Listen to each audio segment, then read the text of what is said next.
भगवान विष्णु जी से नारद जी ने कहा कि धरती लोक में जो आपकी तपस्या करता है, आराधना करता है, वो तो दुख में रहता है, और जो आपका नाम नहीं लेता वो सुख में रहता है।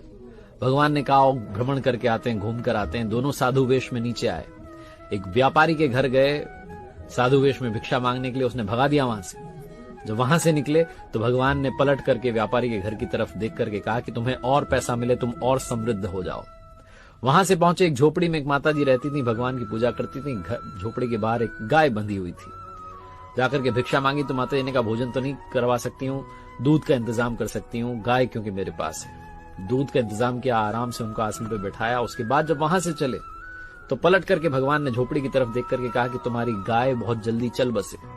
नारद जी से रहा नहीं गया, आप ये उल्टी बातें क्यों कर रहे हो? जो गाली दे रहा है उसको कह रहे हो और फलो फूलो, और माता जी जो आदर सत्कार कर रही है उनको कह रहे हो कि तुम्हारी गाय चली जाए।